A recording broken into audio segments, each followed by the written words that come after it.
I was standing outside my own bedroom window when I saw my husband's hand slide across my sister's back. 12 years of marriage. 12 years of loyalty. And in that 1 second, through a gap in the curtain, I understood that both of them had been lying to me for a very long time. But here's what I didn't know yet, standing there in the dark. The affair was the smallest part of what they were hiding from me. What I uncovered 3 weeks later was so much worse that even now I have trouble saying it out loud. My name is Leah Carson. This is exactly what happened, in order, and I promise you, the ending is not what you expect. 12 years ago, I married John. Everyone said we were the ideal couple.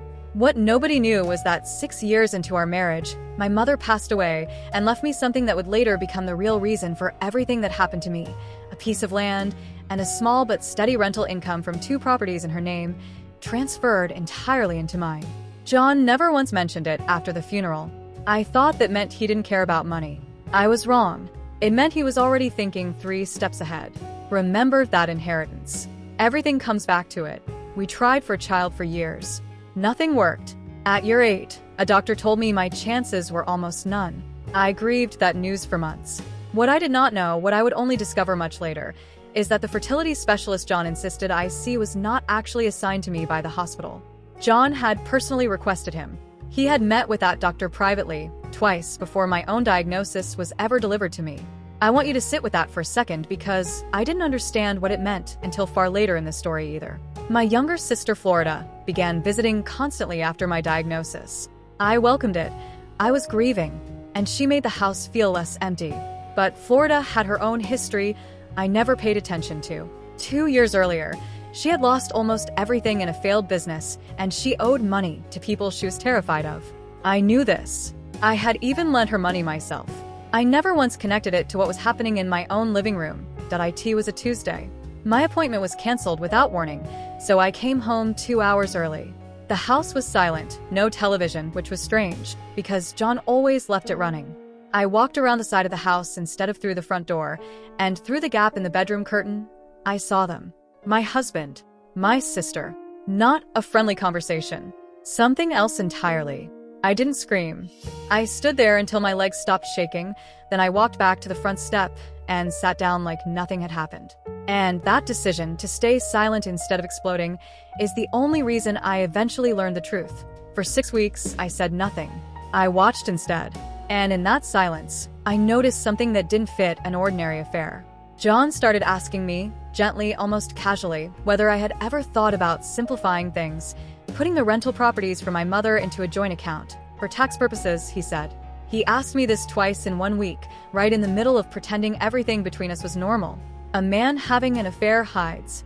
A man planning something bigger tries to get close to your paperwork. Here is what I found. Going through John's desk drawer on a night he thought I was asleep. A folder. Inside it, a half-finished legal document. A property transfer form, my name already filled in as the seller. My mother's 2 rental properties listed by their exact registration numbers. Beside it, a second document. An application for a new marriage registration, John and Florida's names on it. Dated for a time while I was still legally his wife. The plan was never simply an affair. Florida's debts were bigger than I knew, and the men she owed money to had threatened her. John and Florida's arrangement was this.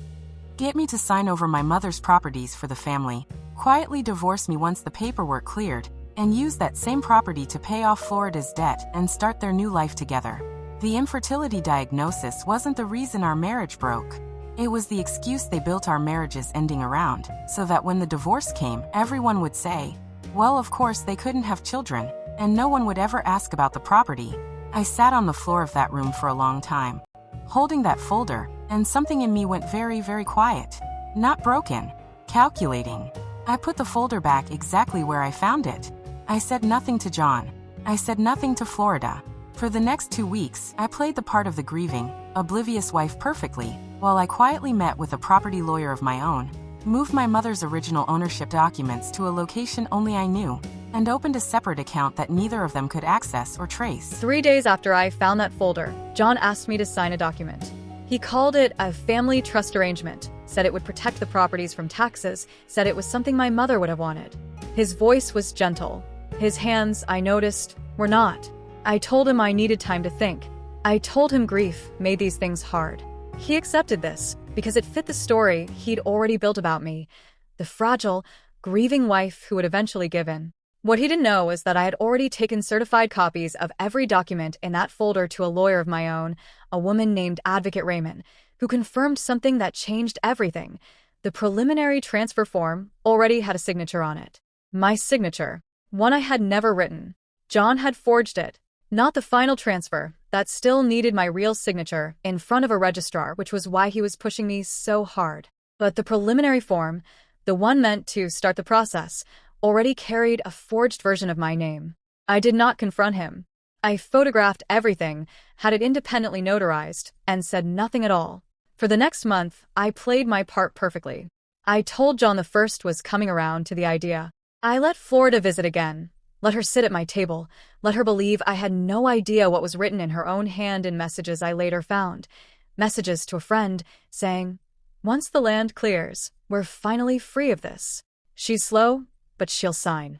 They began planning their future openly now, careful only to keep it from me. Florida told relatives she and John were considering marriage once circumstances allow, and everyone quietly understood what that meant.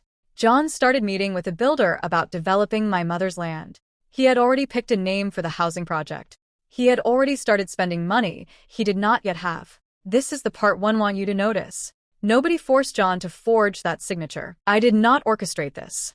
I never once contacted her creditors, never once encouraged them, never even knew the exact date they would come. This was the natural result of a debt Florida had been avoiding for 2 years, arriving exactly when her own greed had made her most desperate. That is the part that always surprises people when I tell this story. I didn't have to do anything for this piece to fall into place. She had already built it herself, brick by brick, long before I ever found that folder. Desperate, John came to me directly. No more gentle voice. He told me, plainly, that I needed to sign the final transfer that week, that family should help family, that Florida was in trouble because of both of us, really, as if my mother's land had somehow always belonged to all three of us. I asked him one simple question. I asked him to explain, out loud, why the preliminary document already had my signature on it, if he genuinely intended to wait for my agreement. He froze. And then, because he believed I still had no proof, because he believed I was still the fragile, grieving wife he'd decided I was 12 years ago, he told me the truth. All of it. The forged signature. The plan to sell part of the land to cover Florida's debt. The wedding they intended to have quietly, 6 weeks after the divorce, once the money had cleared. I had my phone recording in my pocket the entire time. What John did not know, what I had done in complete silence over the previous month, was file the original ownership documents into an irrevocable family trust in my name alone, with Advocate Raymond as co-trustee. It was legally finished 11 days before that conversation ever happened. There was no property left to transfer, forged signature or not. He had spent weeks pressuring me to sign away land that, legally, I no longer even had the individual power to sign away. Florida cried. John tried to speak twice and stopped both times, because there was nothing left to say that the recording hadn't already said better. His brother, a man who had defended John his entire life, stood up without a word and left the house. That silence, I think, hurt John more than anything I could have shouted at him. I told them one final thing before I stood up from that table. I told them I would not press forgery charges, not out of forgiveness, but because I refused to spend one more day of my life tied to either of them, even in a courtroom. And then I walked out of that house for the last time, and I never looked back. Florida's creditors did not wait for anyone's mercy. Within 2 months, word had spread through the entire family about the debt, the forgery, and the failed plan, exactly the way Florida had always feared it would. The wedding she had quietly been planning never happened. John, humiliated in front of the brother he respected most, lost the one thing he had never expected to lose, his family's trust. They moved twice in 1 year, each time a little further from anyone who once welcomed them at a table. I never had to lift a hand against either of them. I only had to stop protecting them from the truth of their own choices. I kept my mother's land. I built a small business on part of it, something entirely mine, something no one else's name is attached to. Sometimes people ask me if I regret staying silent for those 6 weeks instead of confronting them the moment I saw them through that window. I tell them the truth. That silence was the most powerful thing I have ever done in my life. It gave 2 people just enough rope to hang themselves with their own lies. They didn't lose everything because of me. They lost everything because of exactly who they had always been, the moment no one was left to protect them from it anymore.